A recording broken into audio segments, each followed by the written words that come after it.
Our next guest has an impressive resume, having signed with Interscope Records after a successful showing on YouTube covering other artists' songs like Justin Timberlake's What Goes Around Comes Around. He's worked with A-list talent like will.i.am and Timbaland, not to mention Canadian sensations Sean Desmond, Keisha Shante, and Tyler Shaw. His new single is called Knock Me Off My Feet, and we couldn't be happier to welcome him to the program. Dan Talevski, welcome to the Kelly Alexander Show. What's up, Kelly? Thanks for having me. I'm so happy to finally get you on the show because I've been a fan for a while, and now we finally got you on, and this is great. So I'm gonna make you work in this interview. I have lots of questions. Let's do it. So first of all, how did you actually get your start in music? Because I know we saw you from the YouTube stuff, but do you have a background as a kid? Well, for me, singing was always a passion of mine since I was a little boy, pretty much. I never took it seriously, but I always just sang around the house where my mom and dad would just want to tell me to shut up after a while because I just wouldn't stop, and just always a big fan of music, and decided, to sing at church and sing in the school choirs just to ask for fun, really. And then, all I would think about was music as I got older, and I thought, how can I get out there? And, I was really shy and really scared, and I saw one day a YouTube video of this girl singing a Justin Timberlake song, and she had been signed, and I thought, why haven't I ever thought of that? So I posted a video of, like you said, my singing Justin Timberlake's What Goes Around Comes Around, and I thought, I could be in my bedroom. No one's going to see me. I can just do it on my webcam, and it just blew up from there, and it was just a crazy ride. So. Now, when you did the video, the JT song, how long did it take you before you, started to get, people viewing? Because there's so many people out there. I'm always appalled that, somebody will latch on and then it just starts to grow. So how long did it take for you to sort of start seeing those hits build up? And then when did you get contacted from the States?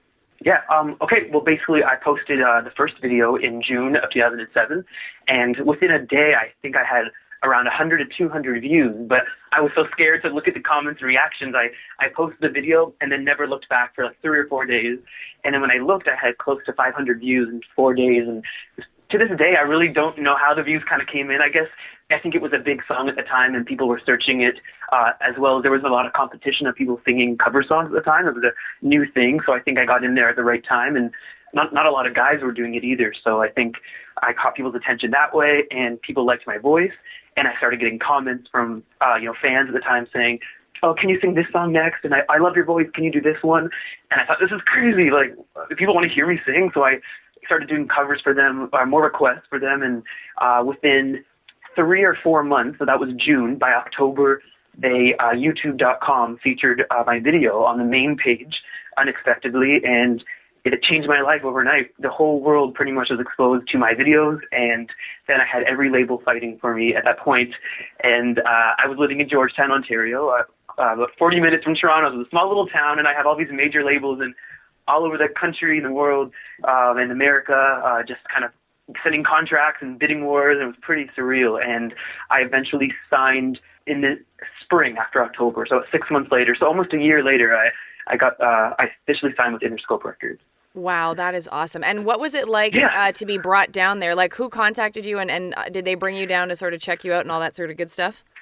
So I got a call. I actually got a message on MySpace when MySpace was the thing at the time. And remember that? I do. And I thought it was fake, actually. And it was a producer by the name of Polo to Dawn. He was this urban producer, and he had messaged me saying, what's your number? We want to sign you. Very short and sweet. And it was too good to be true. And I thought, you know what? I'll just give him my number. I just go for it.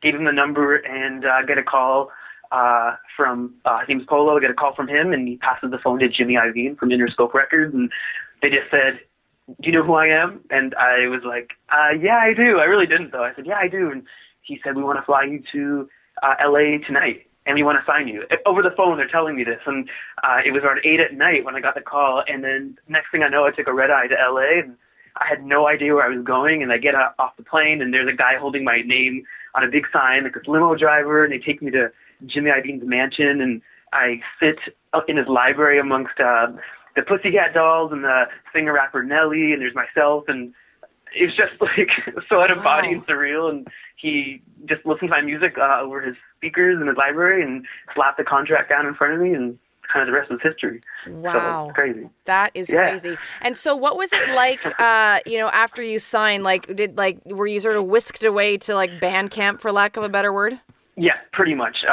We called it artist development, and they put me in choreography, working out with a trainer, media training. I didn't get to write any of the songs, so I'd walk into a studio session. They would say, here's your song you're doing today, whether you like it or not. Take one listen, start to finish, and then get in the booth. And we would do it line by line. So it was very just like, do as they tell me. I was so excited and eager to get my career started and be amongst some of these biggest producers in the world. Like, I would be with will.i.am from Black Eyed Peas or Timbaland, and I was just, such a fish out of water, but so excited. So I was like, yeah, I'll do whatever it takes. And but deep down, though, I just felt like the songs weren't truly me, but I was just like, I'm going to do this. And it was just pretty much, like an band camp, artist development, for about 2 to 3 years straight. So wow. And what was it like working with like a will.i.am and a Timbaland? Like, are they as cool as we think they are? Yeah, they're actually a lot more quiet than you would think. And you see their persona, in the entertainment world, and they're very in your face, larger than life. And you go there, and they're very dedicated. They work hard, very intelligent. They know what they want to do, perfectionists. And I would sit back like a fly on the wall and just watch. And it wasn't as crazy, as exciting as you'd think it would be going into the session, but they're professional and they work, and they make sure they get the best takes, and nothing is really good enough in their eyes. So you might think, I just killed that take, and they're like, nope, do it again. And 14, 15 hours later, you're still recording the same stuff. But when you hear the finished product, you know exactly why they are where they are in their careers, because they're just so talented and they have a great ear. And it was amazing. It was so surreal. Joining us on the show is recording artist Dan Talevski. Make sure to check out his website, dantalevski.com, and you can follow him on all his social media. Dan, why did you make the decision then to sort of leave the States and come back home to Canada? Well, basically, I decided to leave the whole situation in the States because it had been 4 years of pretty much artist development and constant recording, and I never really had a shot at releasing my own music. I think the label didn't really know what to do with me after a certain amount of time. I worked with a lot of urban producers, so they saw me as a very urban kind of R&B artist, where the label really wanted me to be some pop, little boy next door, pretty boy.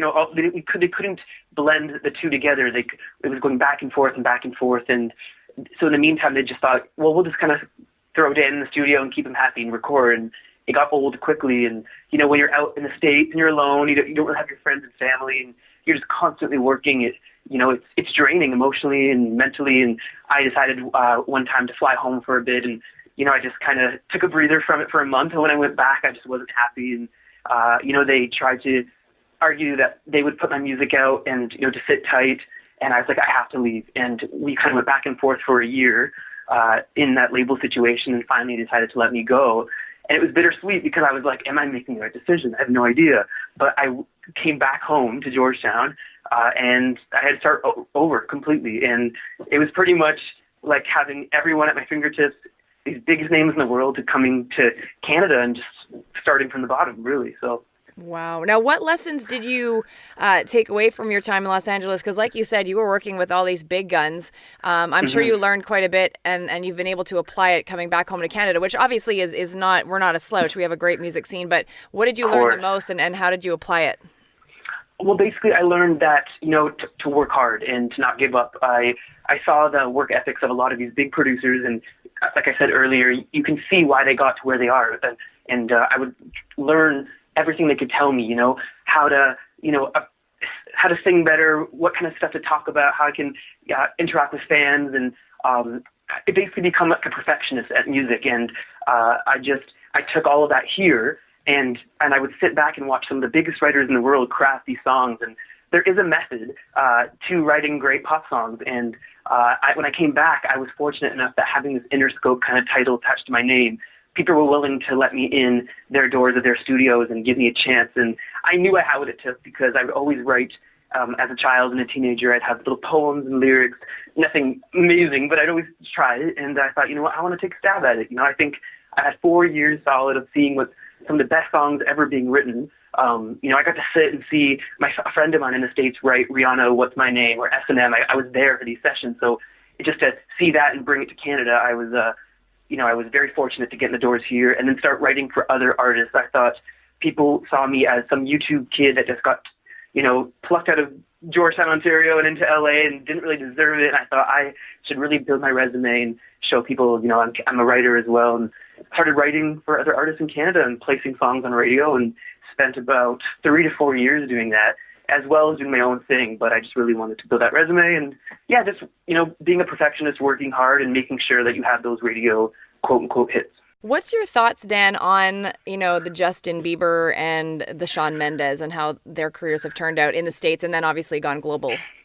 Yeah, I actually think it's amazing to see someone like Justin Bieber or Shawn Mendes, come from Canada and, make it worldwide. It's really it's exciting as an artist to see that what the possibilities are out there. And, I think people always used to think of Canada as small time. And, if you're a Canadian artist, you were stuck here. And, it just proves that as of now, even it hasn't been this way since the early 90s, where some of the biggest worldwide talent are Canadians. And it's just so amazing to see that coming out at this time of the in life, and seeing Alessia Cara, Shawn Mendes, Justin Bieber, The Weeknd. It's just it's amazing to see where they're taking the music from Canada and taking it worldwide. How do you feel, Dan, about how you've sort of made this resurgence? Well, it's not really a resurgence here in Canada, but it's kind of like you're carving your path. But Guilty as Sin was last year. The latest single is Knock Me Off My Feet. Do you feel like you're climbing the mountain at a great pace and you're headed to where you want to be? Yeah, I feel like when I started with Interscope, I didn't know who I was as a person, as an artist, and I got to make a lot of mistakes behind the scenes where I feel like if my music had come out, and I don't think it would have done as well as I would have wanted, actually, and I wasn't confident. And I think spending all this time behind closed doors and working behind the scenes, I could build confidence in myself, figure out what I wanted to sing about, figure out what kind of artist I wanted to be and be true to myself. And I was so scared with Guilty as Sin because, on paper it's a little bit, explicit, and it's kind of pushed the envelope a little bit, and I had no idea how the country was going to take on it. And, it did really well. I was really excited about that. And it's slow and steady for me. I'm so grateful that people are even playing the song, and people are buying it on iTunes and listening on Spotify. And I'm happy. I'm really happy. And I just want to take it one step at a time, but I want to conquer the world at some point. But it's a nice speed right now, and I'm content.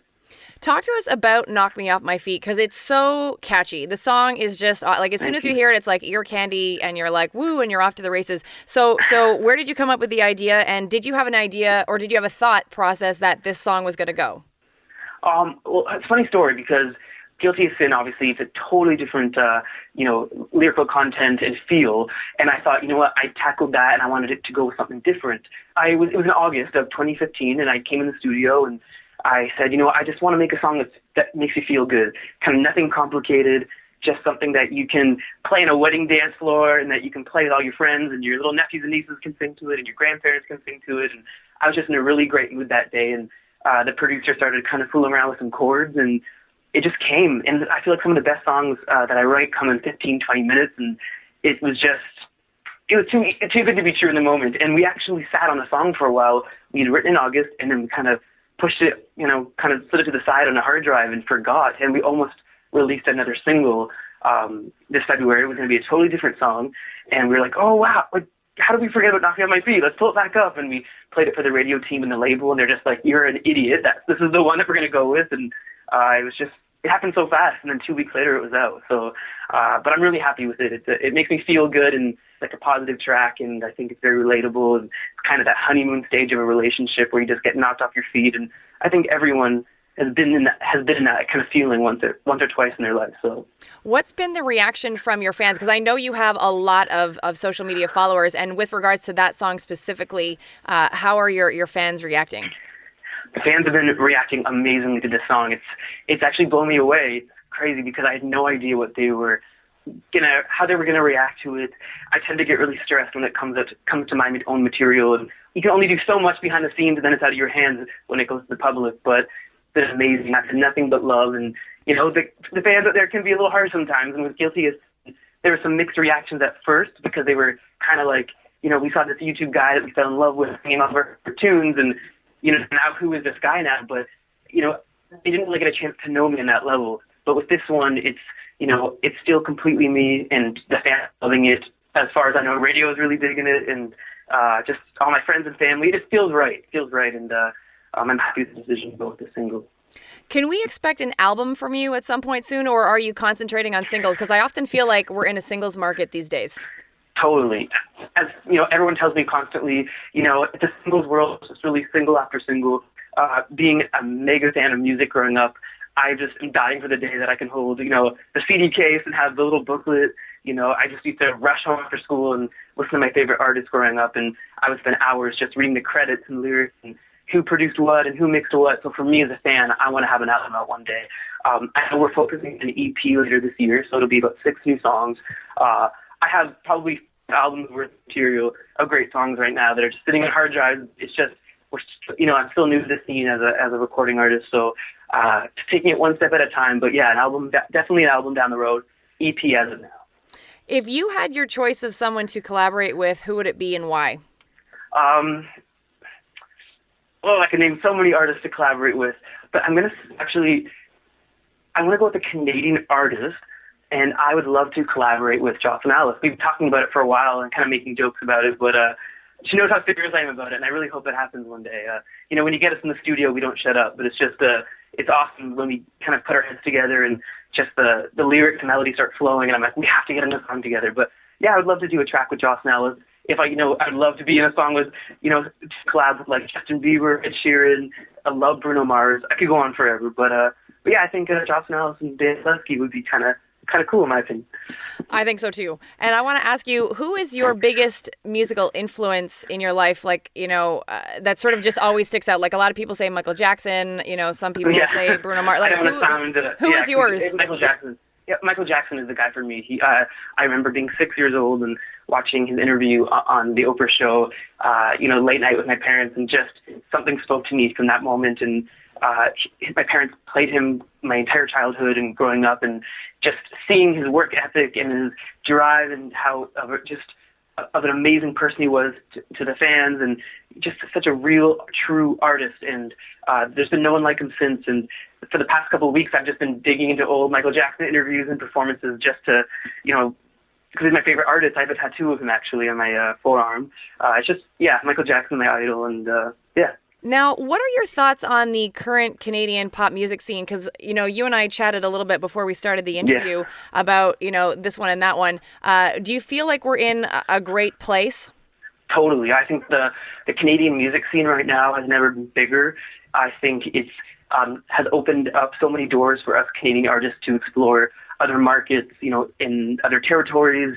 And it just, like I said earlier, a lot of people had this stigma of Canada being so small time, and if you're a Canadian artist, you're kind of stuck here. But it just shows that some of the best talent in the whole world is coming out of Canada. And, I've noticed a lot of people are even wanting to flock to Toronto to record now. It never used to be that way. And it's just so awesome because, us writers and producers and singers always had to go elsewhere to, get those quote unquote hit tracks. And now people are coming to us. So it's really cool to see how things have evolved in Canada. And I'm just excited to see how it plays out. It's really awesome. What has it meant for you to forge relationships with fellow Canadian artists like a Jocelyn Alice? And I know you're good friends with Tyler Shaw as well. Yeah.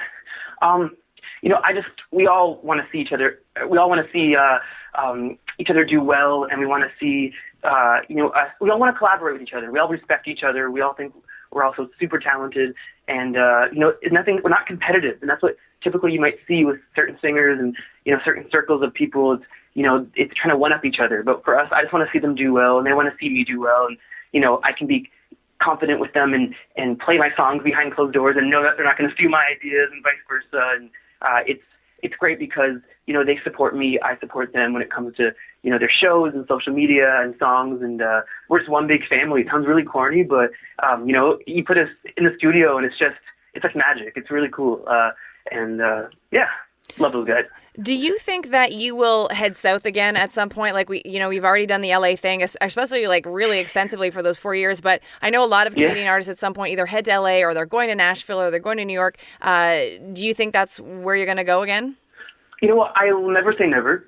If the opportunity, came to me, I definitely wouldn't say no. I would love to explore it. We've had some interest already in the past little while in the States and some worldwide territories. So I'm just excited to explore those new options. But yeah, never say never. I won't say no to it. But for now, I'm just having fun in Canada, and we'll see where it takes us. I wanted to ask you about social media and where it fits in your life, because you have almost 240,000 Twitter followers. You've got over 14,000 Instagram followers, and you're like really quick on the retweets and stuff, which I think is awesome. So where does it fit into your life? Are you like addicted? I'm addicted. Yeah, that's the one thing I can't live without is my cell phone. I never used to be that way, but it's just social media has evolved so immensely. Like when I started with YouTube, it was just you posted a video, you saw the comments, and you interacted. But I really felt that when I interacted with these fans, it made them stick with me longer. That they wanted to see what was next. They felt a part of the journey with me. And when I put myself in their shoes, I would have wanted the same thing with my favorite artists. I would want to interact with them, and hopefully that they would respond to me. And to see, Instagram, Twitter, Facebook, it's, I wouldn't be where I am if it wasn't for those fans. So for some artists that don't take the time to do it, I don't understand that. But for me, it's like, if I see someone showing me a picture that they just bought the single, or they send me a video of them playing at their car, it's like, I live for those moments, and I will always make time for them.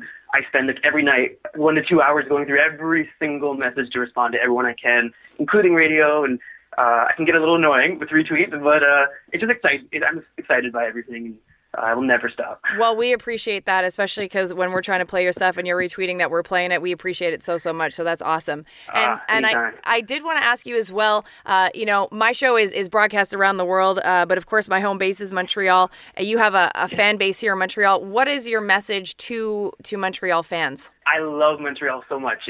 There's something about Montreal that it sounds corny, but it makes me feel alive. I was actually just there in the summertime, and I performed there a couple times, but the fans, for some reason in Montreal, are just on a whole other level. You can't compare them to anyone else in Canada, but I love Montreal, and I will definitely be back very soon. Awesome. Dan, you rock. Thank you so much for this. We appreciate it so much. Thank you for having me. Thank you.